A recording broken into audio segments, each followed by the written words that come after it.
stage is set, ready to go. Time now to put on a show.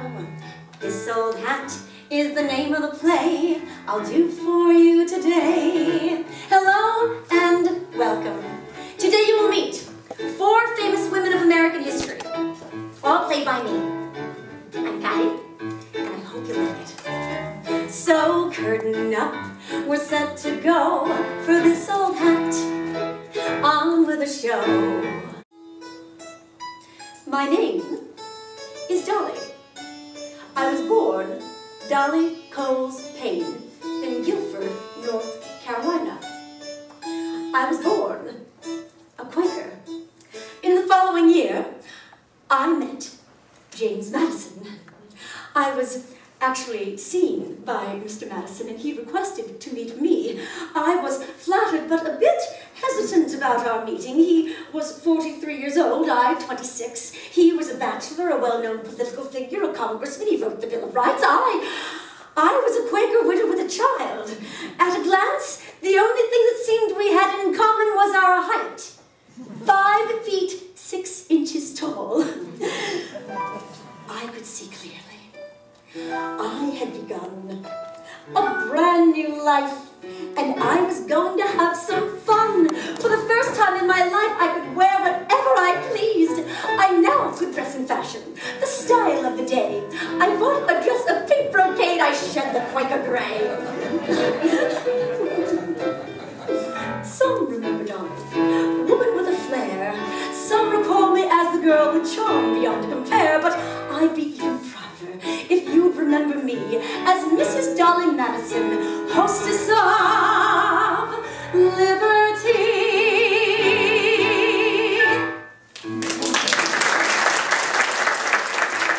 When I began to tell people that my dream was to become a doctor, the reaction of almost everyone was, "But Elizabeth, you're a woman." So I am. But in 1844, it was shocking for a woman to even dream of becoming a doctor. You need a spark to make that fire burn, and you won't make your dream come true unless you go to school and learn. I immediately prepared to go, but when I arrived, I was greeted with an unexpected surprise. The office secretary, Mrs. Jenny Lank, said, "I think you're crazy, Miss Blackwell, to be frank." She called the dean, who looked at me with big wide eyes of blue. Then barely in a whisper, he said, "How do you do?" I said, "I'm here to go to school. Here's documented proof. My letter of acceptance. I'm not a joke or spoof." He wrote a note to get me into class on that first day and said, "Good luck, Miss Blackwell. You'll need it, I should say." I graduated first in my class and went on to become a doctor. I wrote medical books, and I founded medical schools, paving the way for more women to become doctors. And through it all, I remembered Mrs. Donaldson.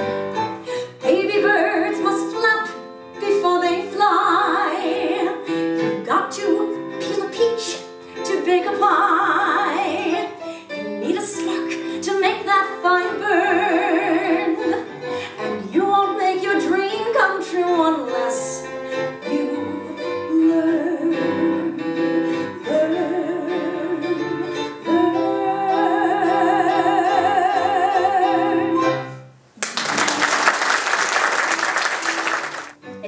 It was.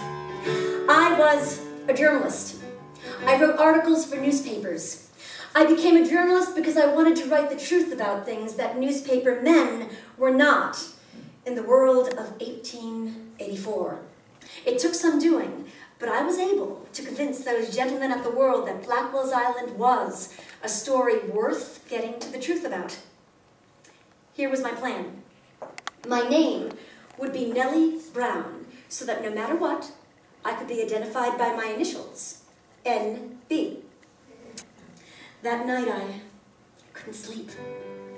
I was consumed with the excitement of this undercover stunt.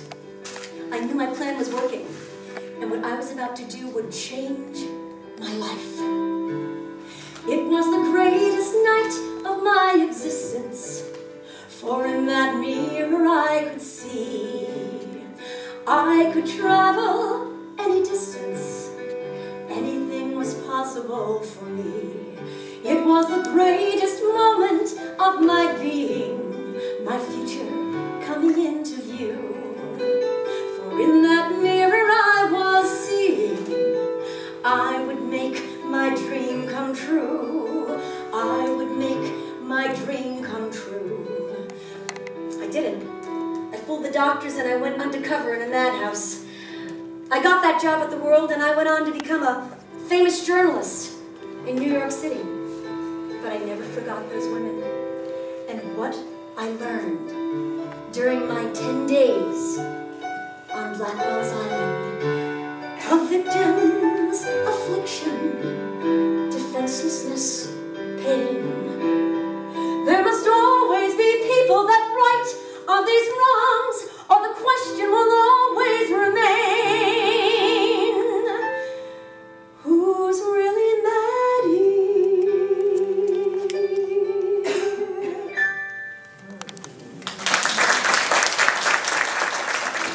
I was the first American woman to go to law school, the first American woman to become a lawyer, and the first American woman to practice law in the federal courts. Oh, yes, I, Belva Lockwood, am the first American woman to run for president. Right, and I certainly had my share of light-hearted support. You see, at the time, it was popular for groups of men to dress in costume and campaign for their candidate. And there was a group of men that campaigned for me.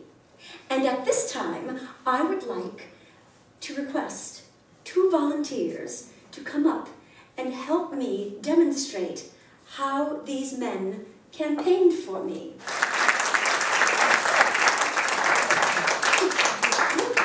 Now, thank you. As I said, they dressed in costume and campaigned for their candidate. They wore, we can put these over your shoulders, they wore silly dresses. There we go. And they wore, we'll just put that right like that. And may I put this on your head? They wore mop caps. Oh, that actually looks very adorable on you.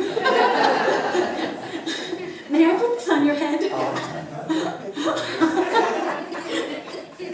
May I? Yes. Thank you, Dad. They marched throughout the streets of town, and this is what they said. Let's march this way. Vote for Belva. Good. Vote for Belva. Belva Lockwood is our name. That way. Vote for Belva. Vote for Belva. Belva Lockwood is her name. In 1920, something wonderful happened. That's exactly right. Yes. The 19th Amendment was passed, and women were finally granted the right to vote. In those early years, one of the women who cast her vote for the first time was Eleanor Roosevelt. Eleanor Roosevelt. We all know her as First Lady, wife of President Franklin Delano Roosevelt, but did you know that when her husband took office, she said there is not going to be any First Lady, just plain, ordinary Mrs. Roosevelt. That's all. She never wanted a public life, and yet she has become one of the most famous women of American history. In history, never before had anyone seen a First Lady like Eleanor. For him, she walked along. Through it all, she sang this noble song. I'll be the legs that walk the land. I'll make them understand. Echoing your voice so they may see. I'll be the messenger of right, your moonbeam in the night. I will go, that's what I will do. And I will